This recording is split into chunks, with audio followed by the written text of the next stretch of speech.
La vie en 3 lettres, le journal en 3 titres sur Canal 3 Bénin. Mesdames, Messieurs, bonsoir. Voici le sommaire de cette édition. L'actualité nationale avec la visite de la ministre en charge de l'enseignement supérieur et celle de son collègue de l'enseignement secondaire à la direction de l'office du baccalauréat. Les deux membres du gouvernement sont allés apprécier en personne le niveau des préparatifs de cet examen qui démarre lundi prochain.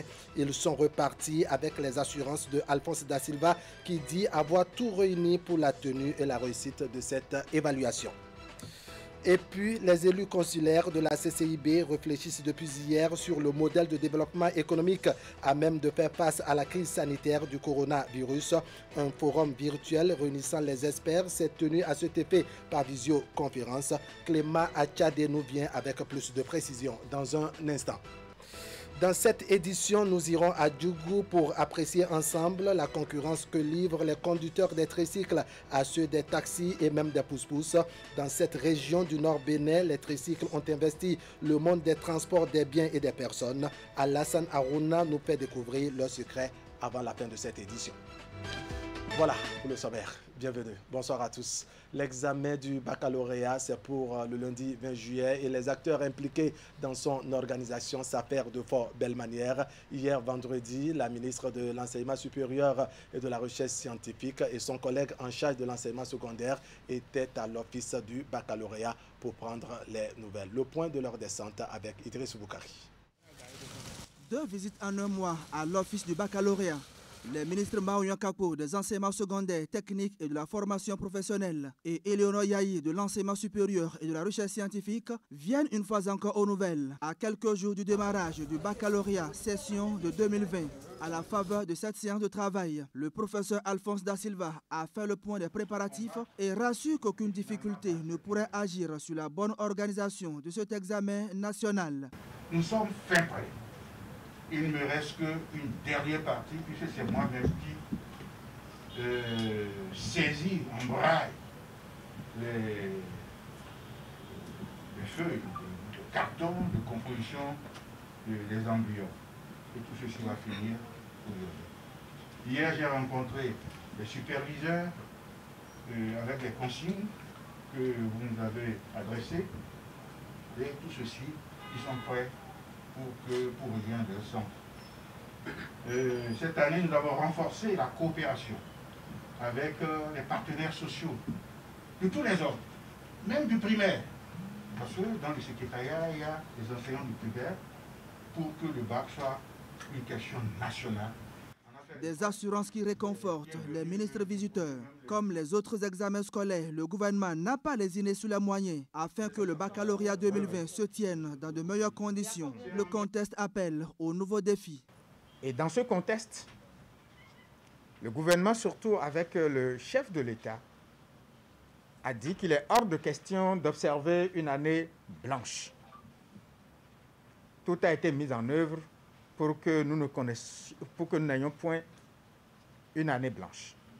Nous constatons avec bonheur que l'organisation de bac session de juillet 2020 est parfaite et totalement bouclée. Pour ce que nous connaissons de la prestation de l'office du bac, cela ne nous étonne guère. Parce qu'il faut vouloir la chose, il faut se donner à la chose pour constater le succès qui l'accompagne. C'est donc avec grande satisfaction que les 2 ministres se retirent. Et le rendez-vous est pris lundi pour le lancement officiel de la phase écrite du baccalauréat session de 2020. Toujours à propos du baccalauréat, mais cette fois-ci sous un autre angle, celui du contexte dans lequel il se tient cette année. Une réalité qui fait modifier les habitudes dans le rang des candidats et des acteurs impliqués dans l'organisation de cet examen. Comment les candidats se préparent-ils pour affronter les épreuves et quelle doit être en ce moment la responsabilité des parents pour mieux accompagner leurs enfants? Autant de questions qui ont intéressé notre rédaction ici à Canal 3 Bénin. Idriss Boukari a donc sillonné à cet effet quelques centres d'examen à Cotonou et à Boumé-Calavi. Voici son constat. Le baccalauréat session de 2020 démarre lundi prochain. Les salles de composition sont déjà prêtes pour accueillir les candidats. D'un autre côté, les listes des candidats sont déjà affichées et les intrants nécessaires sont apprêtés pour lundi. Dans les classes de terminale encore ouvertes, ce sont les derniers rappels de cours avant le jour fatidique. On aborde ce dernier virage avec un état d'esprit positif teinté de stress. Je suis très stressée, mais avec les révisions, les TD, je crois que ça va aller. Je crois que je vais réussir. Bien vrai, il y a le stress qui nous prend un peu, mais quand même avec le calme et le tempo, on essaye de revoir un peu les cours qu'on a eu à apprendre au cours de l'année avec les professeurs. Et je crois que petit à petit, ça ira. Les membres de l'administration nous ont assez préparés à affronter ces épreuves. Et dans la prière, physiquement, donc, la peur, j'arrive à le vaincre. À cette heure-ci, j'ai peur, mais par le biais de mon fondé, je suis rassurée que le bac se passera et se déroulera très bien. Sentiment d'espoir et de détermination partagé par les chefs d'établissement. Malgré la crise sanitaire liée au Covid-19, les programmes ont été déroulés presque à 100% dans la plupart des écoles. Pas de doute donc sur le niveau des candidats suffisamment outillés pour affronter les épreuves avec sérénité. Déjà, à fin mars, la plupart des programmes étaient déjà terminés. Et pendant le confinement, nous avons téléchargé sur les forums, parce que nous avons fait des forums pour les parents. Et nous avons envoyé des épreuves que les enfants ont eu le devoir de traiter pendant le confinement. Et les corrigés étaient ensuite mis sur les forums aussi pour que les enfants puissent comparer ce qu'ils ont produit par rapport aux corrigés. Et après ça, nous avons continué avec les révisions ordinaires avec les professeurs pendant 2 semaines. Et après cela, nous avons fait 6 semaines de renforcement intensif. Dans ces derniers jours, ces dernières heures, nos candidats sont en train de recevoir les derniers conseils. Quelques réglages pour finir les heures et affronter les examens du baccalauréat. Ils sont prêts, ils ont reçu déjà leur convocation depuis. Et les préparatifs s'étaient bien déroulés. D'ailleurs, on était sur les derniers chapitres de l'année avant le confinement. Donc, à la reprise, c'est vrai que les enfants qui ne veulent rien faire ont oublié assez de choses. Donc, il a fallu des travail importants pour les ramener à leur niveau habituel. Les responsables d'établissement estiment avoir joué leur partition en donnant tout le nécessaire à leurs candidats. Et pendant ces dernières heures, il revient aux parents de candidats de prendre leurs responsabilités. Leur rôle est capital dans cette période. Pendant cette période, la responsabilité des parents est de surveiller les enfants à la maison, qui ne sortent pas et ne déambulent pas de part et d'autre. Ils doivent se ressaisir pour réviser les conseils qu'on leur donne, les leçons qu'on leur donne. La responsabilité des parents, c'est de discuter avec les enfants et de leur dire de ne pas avoir peur, parce qu'il y a ce stress-là que génère l'approche de tout examen. Et voir aussi avec les parents pour qu'ils déparasitent les enfants et essayer de les prévenir contre tout accès palustre et surtout les protéger contre le Covid-19. Et je remercie sincèrement le gouvernement qui a d'abord tout fait pour que les examens aient lieu. Parce que ça là, c'est un effort vraiment louable. Parce qu'ailleurs, ce n'était pas ça. Donc je ne peux que remercier sincèrement, surtout notre ministre Kabo Maoyon, qui comprend vraiment l'enjeu et à des moments d'oreille, je mets à la place de parents d'élèves ou de fondateurs d'écoles et comprend vite nos problèmes. Au total, 95 404 candidats prendront part à cet examen sur l'ensemble du territoire national. Un effectif en baisse de près de 5 000 candidats comparativement à l'année dernière. Il est mis en place au ministère de l'Enseignement secondaire, de la formation technique et professionnelle, un nouveau système d'information pour la gestion de l'éducation, en abrégé SIGE, après la phase de production et de validation des cahiers des charges techniques et fonctionnelles et celle de l'appel d'offres de la société chargée du développement du SIGE. Des experts se retrouvent pour d'autres réglages. Cette rencontre est celle qui va permettre, entre autres, de définir les objectifs et activités du futur système par les groupes utilisateurs. Les précisions maintenant avec Imet Elena Moussou.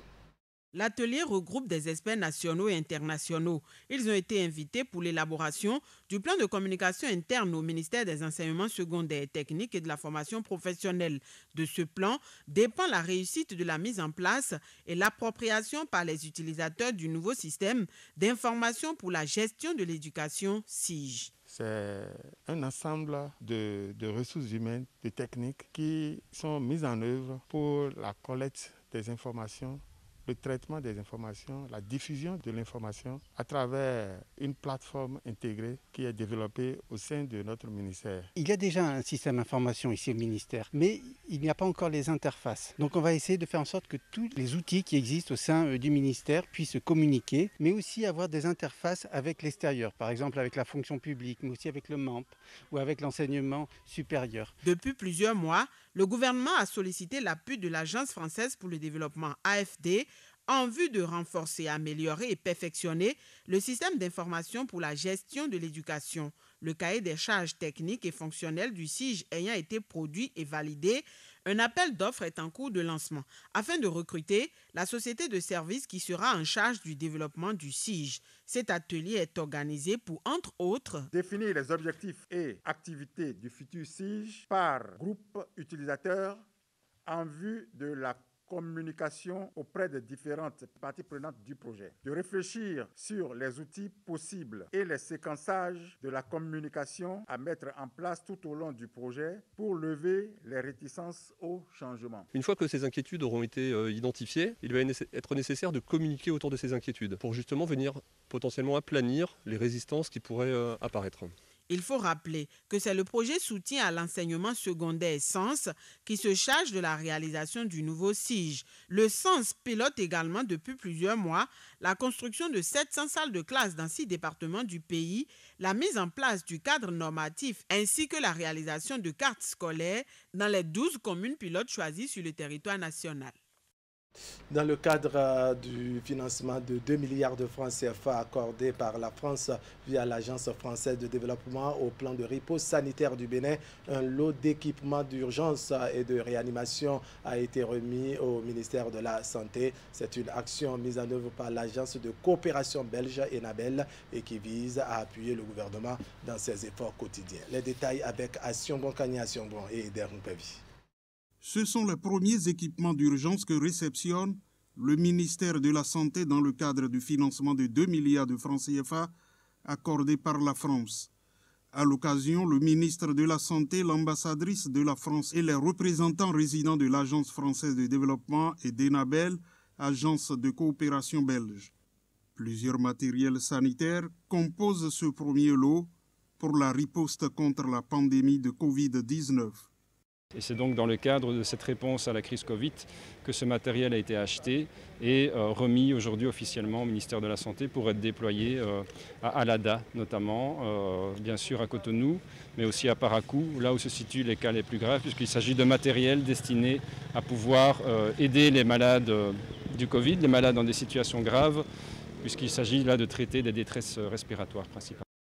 Il y a donc dans ce lot de matériel des concentrateurs d'oxygène. Il y a aussi de quoi remplir 400 bonbonnes d'oxygène. Il y a donc des monitorings de surveillance de tous les paramètres médicaux. L'Agence française de développement a fourni des appareils d'électrocardiogramme. En dehors de ça, il y a aussi du matériel de réanimation, vraiment pour les malades très gravement atteints, des appareillages de perfusion si la circulation sanguine venait à défaillir. Les équipements contribueront à améliorer les soins apportés aux malades hospitalisés, en particulier les cas sévères. Le geste vient renforcer les capacités de diagnostic, de dépistage, de surveillance sanitaire, de prise en charge et de sensibilisation des populations. Ces équipements dits d'urgence, qui seront dès demain répartis dans les différents centres de prise en charge du pays, viendront plus largement appuyer le renforcement du système de santé et bénéficieront à terme à l'ensemble des populations qui pourraient en avoir besoin. Depuis le début de cette pandémie, le gouvernement béninois déploie de considérables efforts qui sont appuyés par des sociétés et entreprises de la place ainsi que des partenaires techniques et financiers. Pour le ministre de la Santé, ce don vient résoudre beaucoup de choses. Votre geste ce jour vient vraiment à point nommé et la qualité du matériel et des équipements que vous mettez à notre disposition contribuera à renforcer la capacité d'action des structures dédiées à la prise en charge des cas positifs de la COVID-19 et d'assurer une gestion efficace de cette pandémie qui défie tous nos systèmes de santé. La France, par l'intermédiaire de l'AFD, apporte ainsi une réponse rapide au plan de riposte à travers le projet Équité, ensemble pour une qualité de soins équitable et transparent. Elle rassure le gouvernement de son soutien pour poursuivre les efforts entrepris dans le cadre de la riposte contre la pandémie du coronavirus.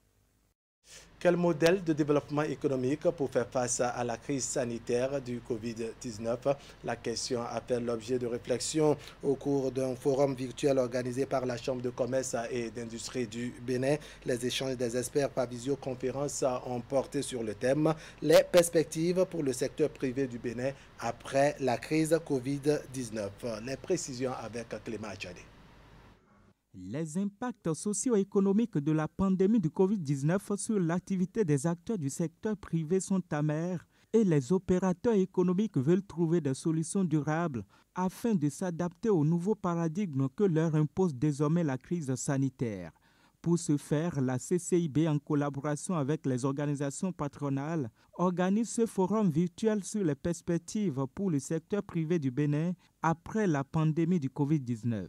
Pour anticiper, la Chambre du commerce et d'industrie du Bénin, par cette initiative, entend recueillir des propositions concrètes de la part des spécialistes de l'économie et ceux du monde des affaires. En effet, le forum virtuel a enregistré plusieurs panels par visioconférence. La pandémie de la COVID-19 a créé de sérieux ennuis au secteur privé béninois, que ce soit le secteur industriel ou commercial. Donc, les réflexions de la Chambre de commerce et d'industrie du Bénin, en l'occurrence des idées du président de la Chambre, ont permis d'initier ce forum pour pouvoir réfléchir sur les difficultés traversées par les entreprises et surtout ce qu'on pourrait faire après la crise pour pouvoir vraiment repartir sur de bons pieds. Un homme d'affaires, lorsqu'il est face à des difficultés, il les transforme en opportunités. Donc, cette crise a permis de comprendre que nous avons des faiblesses. Et nous avons donc diagnostiqué le mal. Il faut que nous puissions prendre le taureau par les cornes, que nous industrialisions notre pays. Et cela se fera par l'accompagnement du gouvernement à travers les différentes mesures proposées par les panélistes de qualité que vous avez suivis. Le but de ce forum virtuel de la CCIB étant de penser le modèle économique endogène auquel le Bénin pourrait s'adapter pendant la période post-Covid, les experts ont fait des propositions qui touchent plusieurs secteurs, notamment l'agro-business, l'agro-industrie, les marchés communs et la réinvention du réseau routier. Une manière de repenser les politiques d'investissement pouvant profiter le secteur privé créateur de richesses et d'emplois. Je dirais que pour que le secteur privé béninois puisse vraiment prendre de l'envol, il va falloir que nous nous basons sur l'industrialisation du pays. Donc le Bénin doit devenir un pôle industriel de la sous-région. Nous ne dirons pas le pôle, il ne faut pas être trop prétentieux, mais un pôle industriel de la sous-région. Nous devons développer l'agriculture, nous devons faire la transformation des produits issus de l'agriculture. Ce n'est que par là que notre pays pourra vraiment se développer. À l'issue de ce forum virtuel, un document de rapport sera élaboré et soumis aux autorités publiques, mais aussi aux différents acteurs du monde des affaires. Une stratégie de la nouvelle équipe de la Chambre du commerce et d'industrie du Bénin qui entend innover tout en visant un nouveau modèle économique dynamique qui pourra en retour faire face au choc laissé par le Covid-19. Tout autre chose à présent, l'Agence nationale des transports terrestres, ANAT, a organisé jeudi dernier une formation à l'intention de points focaux des mairies, des départements du Mono et du Koufo. La formation a eu lieu à Lokossa et constitue une avancée vers le démarrage de la gestion du fret dans ces différentes communes. Geoffroy Vincent pour le point des travaux. L'Agence nationale des transports terrestres, ANAT, s'active pour une meilleure gestion du fret dans les communes du Bénin. Elle a à cet effet réuni dans cette salle de conférence de Lokossa ses points focaux dans les 12 communes des départements du Mono et du Koufo pour une formation élargie à des élus communaux des communes concernées. Vous n'êtes pas sans savoir que les départements du Mono et du Koufo constituent un pôle économique très important en matière de gestion des carrières. Et c'est à ce titre, pour opérationnaliser ces missions, qu'un courrier a été envoyé aux différents maires pour solliciter la nomination des points focaux, autrement dit des répondants de l'Agence nationale des transports terrestres au niveau des 12 communes des départements du Mono et du Koufo. Ça a été effectif, étant donné que ces points focaux deviennent désormais des répondants de l'Agence nationale des transports terrestres dans ces différentes communes. Il est normal que nous puissions les entretenir sur les différents tests qui encadrent le sous-secteur des transports terrestres en République du Bénin. Il est normal que les missions ou les rôles dévolus à ces points focaux, qu'on partage ces missions et rôles avec eux. La formation qui a duré moins de 24 heures a permis d'aborder des sujets tels que le mécanisme de gestion du fret routier, la technique de collecte des données statistiques, l'ANAT et les tests qui encadrent la gestion du fret et les activités. Il faut dire que nous sommes d'abord ravis de ce nouvel engagement de l'ANAT pour pouvoir travailler avec les communes. Désormais, nous nous sentons également engagés à travers les structures décentralisées que nous représentons pour pouvoir organiser de mieux le transport urbain et le transport des marchandises, la gestion des fret dans notre commune. La mairie d'Atiémé s'engage à accompagner intimement l'ANAT dans cette activité. Donc nous nous engageons ensemble avec le conseil communal à accompagner comme cela se doit l'Agence nationale des transports terrestres pour la réussite de cette réforme majeure. Cette formation est une étape vers le démarrage effectif de la gestion du fret par l'ANAT dans les communes du Mono et du Koufo. L'ANAT est née des cendres de l'ex-direction générale des transports terrestres. Elle est entre autres chargée de la réglementation du transport routier et ferroviaire, de la délivrance et du contrôle des titres de transport, des autorisations de transport et de la coordination du fret routier. On va maintenant à Djougou, dans le département de la Donga. Les tricycles y ont envahi la ville, offrant aux commerçants des services défiant toute concurrence. Ils interviennent dans le transport aussi bien des personnes que des marchandises, ce qui par le passé était l'apanage des pousse-pousse et des taxis. Aujourd'hui, ces acteurs et les conducteurs des tricycles semblent se regarder en chien de faïence. Du moins, le constat fait par nos reporters Alassane Harouna et Abdou Raouf Yaya. Sachez que les images que vous allez voir ont été tournées il y a quelque temps déjà. En ce moment, les gestes barrières et le port de masque n'étaient pas encore obligatoires. Suivons. On les retrouve de plus en plus en circulation dans la ville de Djougou, aussi bien dans le transport des marchandises que celui des passagers. Communément appelé ici Bagadjaga, aux trois pieds, les motos tricycles ont depuis leur avènement révolutionné le secteur des transports à Djougou. Avec le tricycle là, par jour là, je peux gagner quelque chose de 20 000. Avec le tricycle, Inch'Allah, maintenant, même celui qui a le véhicule là, il ne m'atteint pas.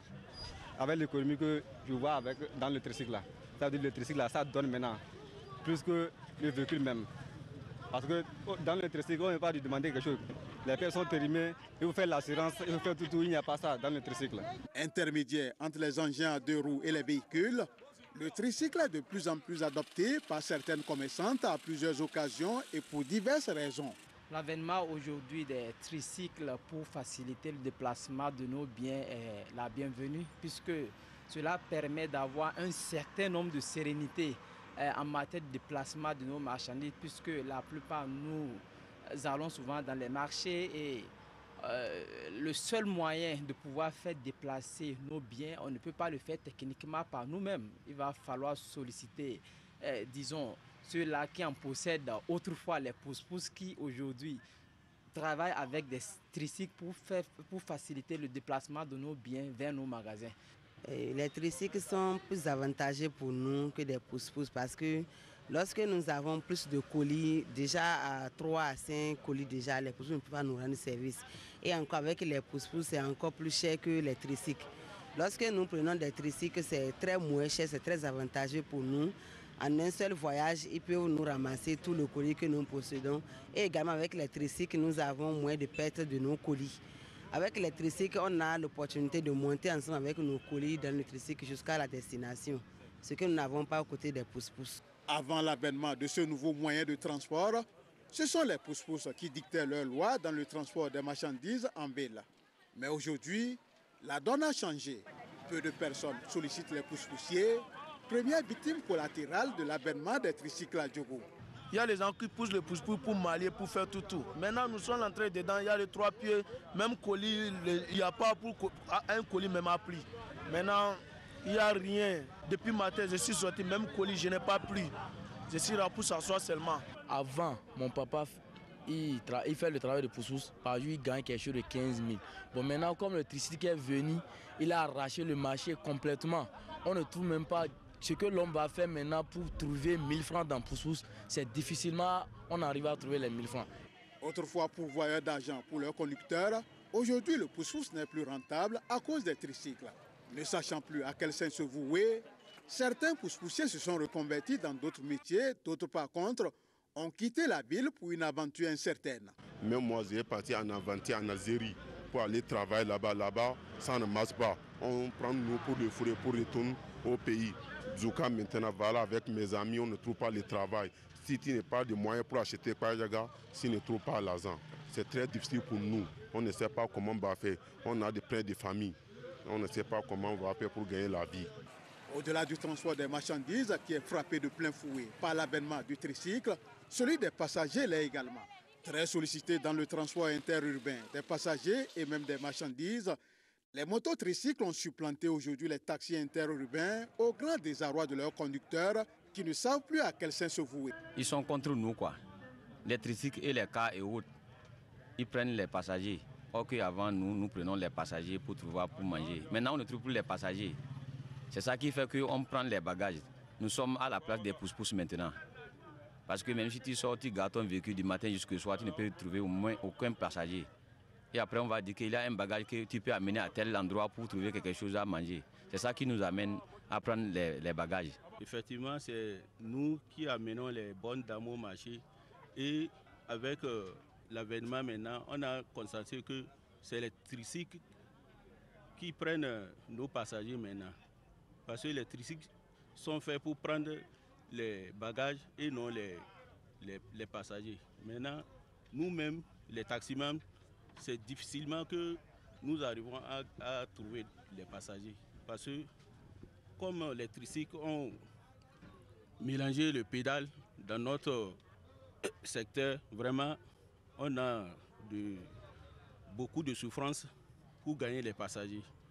Quand ils voient les tricycles, en même temps, elles s'arrangent pour aller rentrer dans les tricycles parce que les tricycles et les autres les prennent moins cher. Il est plus qu'une évidence que l'avènement des tricycles a révolutionné le secteur des transports dans la cité des Pétoni Nyoraya Takora. Une révolution qui a affecté aussi bien les pousse-poussiers que les conducteurs de taxi-moto qui les accusent d'être à l'origine de leur malheur et de plusieurs cas d'accidents qui surviennent sur les axes routiers. Voilà, retenez que les images que vous avez vues dans ce reportage de Alassane Harouna et Abdouraf Yaya ont été tournées il y a quelque temps déjà. En ce moment, disais-je, les gestes barrières et le port de masque n'étaient pas imposés par nos autorités sanitaires. Mesdames et messieurs, ce serait tout pour cette édition. Merci de nous avoir suivis. L'information continue sur Canal 3 Bénin. On va se retrouver demain pour partager le reste de l'actualité. Allez, portez-vous bien.